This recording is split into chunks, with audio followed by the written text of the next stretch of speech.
want in life. You need to be able to withstand tragedy, and you need to be able to withstand malevolence, because those are the forces that are always working against you.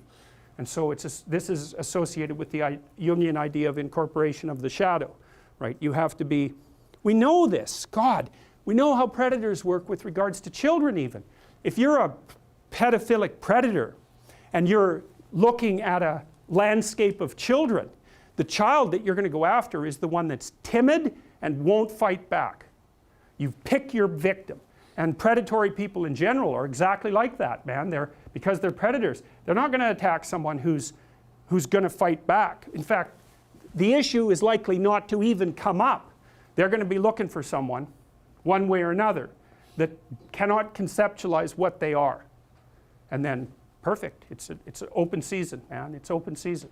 And so if you're treating someone with post-traumatic stress disorder, first, they need an introduction to the philosophy of malevolence, and second, they have to learn to become dangerous, because that's the only way out. What's the alternative? They get these recurrent thoughts about their vulnerability in the face of malevolence and their own naivety, because by definition, if someone psychopathic has exploited you, you're too naive. It's a definitional issue. You can say, well, that's no fault of mine. How the hell could I be prepared? Fair enough, man. A perfectly reasonable objection doesn't solve your problem, because it's an eternal problem, right? The eternal problem is, how do you deal with tragedy and malevolence? And you can say, well, I'm not prepared. It's like, yeah, fair enough. Unsurprising, especially if you were overprotected as a child. It's not a good idea to overprotect your kids, because the snakes are going to come into the garden no matter what you do. And so then you, instead of trying to keep the damn snakes away, what you do is you arm your child with something that can help them chop them into pieces and make the world out of them. So that the trick for human thriving in the face of suffering and malevolence is strength, not protection. It's a completely different idea. We also know this clinically. We know, for example, that if you treat people with exposure therapy for agoraphobia, which is, roughly speaking, the fear of chaos, I would say, the fear of everything, you don't make them less afraid. You make them braver. It's not the same thing. Because with an agoraphobic, see, what happens to them is the fall.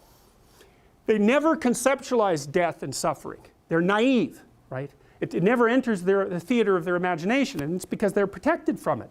But then something happens. This often happens to women in their 40s, because they're the people most likely to develop agoraphobia.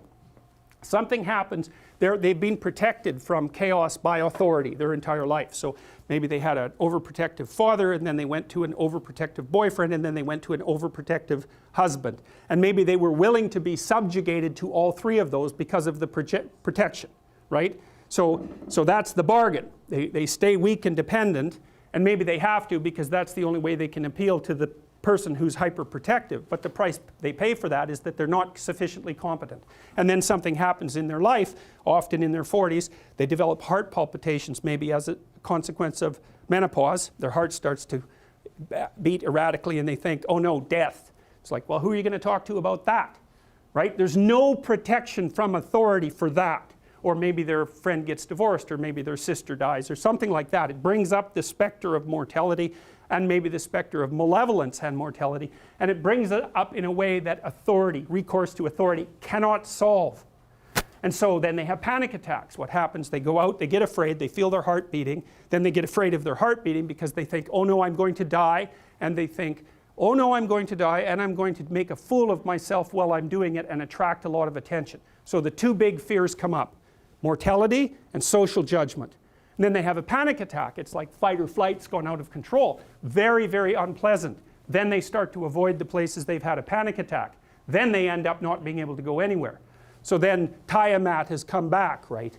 A huge monster, a little victim. And so what do you do with them? Well, there's no saying, no, there's no Tiamat. That's done, right? Their naivety is over. They've had a direct contact with the threat of mortality and social judgment. They've met the terrible mother, and they've met the terrible father. And there's no going back. There's no saying, oh, the world is safe. It's not safe. Not at all. It's not safe.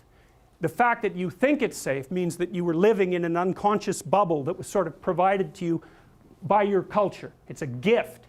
And now that's been shattered. And so now what do you do?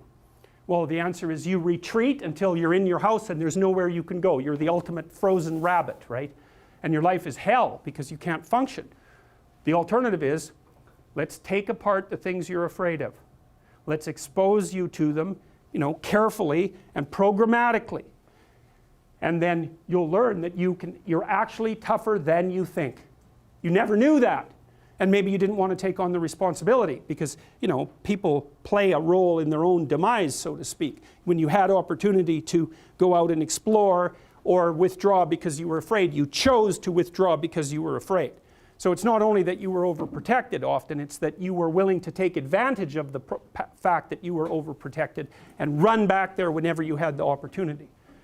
So maybe you're a kid in the playground, right, and you're having some trouble with other kids, and in the back of your mind, I should deal with this myself, but you go and tell your mom and get her to intervene.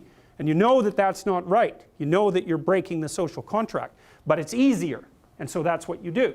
You run off to an authority figure and hide behind the Great Father, right, roughly speaking. Well, the problem with that is you don't learn how to do it yourself.